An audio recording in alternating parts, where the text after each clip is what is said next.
દોસ્તો, હું રાજપૂત, તું બ્રાહ્મણ, હું ઠાકોર, તું પટેલ, હું દલિત, હું મુસલમાન, તું હિન્દુ.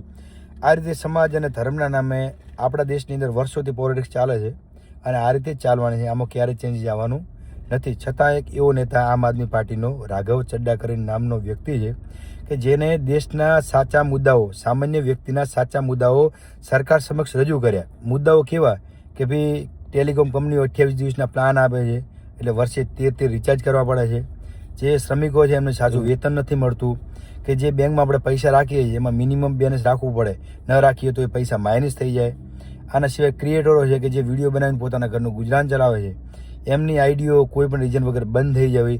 હવે એવા મુદ્દાઓને ખરેખર સરકારને આના ઉપર વિચાર કરવો પડે અને આના ઉપર સોલ્યુશન લાવવું પડે. પણ એની જગ્યાએ સરકારે આને શું ઇનામ આપ્યું? આમ આદમી પાર્ટીએ ભાઈને શું ઇનામ આપ્યું કે ભાઈને ડિસમિસ કરી નાખ્યા, ભાઈને આઉટ કરી નાખ્યા. ભાઈ, આપણા દેશનું દુર્ભાગ્ય તો જુઓ. અહીંયા આપણા દેશની અંદર નેતા બનવું એટલે બહુ જ ઈઝી છે. કોઈ તમારા હોશિયારી હોય તો જ તમે નેતા બનો, ક્વોલિફિકેશન એજ્યુકેશન હોય તો જ તમે નેતા બનો એવું નથી. અહીંયા તમારે શું કરવાનું?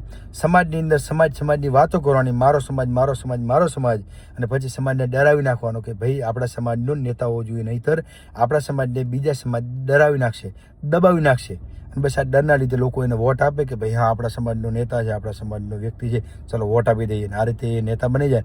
આગળ જાય પછી ભલે તમારે ક્યારે ભાવે ના પૂછે. હા, તમને પ્રાઉડ હોવું જોઈએ. તમે જે કાસ્ટમાંથી આવો છો, જે ધર્મમાંથી આવો છો, તમને પ્રાઉડ હોવું જોઈએ, પણ કટ્ટરતા ના હોવી જોઈએ. આપણે એવા વ્યક્તિને સપોર્ટ કરવાનો, જે સાચા મુદ્દાઓને સરકાર સમક્ષ રજૂ કરતો હોય, જે સાચો વ્યક્તિ હોય એને આપણે સપોર્ટ કરવાનો. ભલે પછી કોઈ પણ સમાજથી હોય, કોઈ પણ ધર્મથી હોય. આ બાબતે તમારું શું કહેવું છે ખાસ તમે આ વિડીયોનો કોમેન્ટ સેક્શનમાં જણાવજો મને.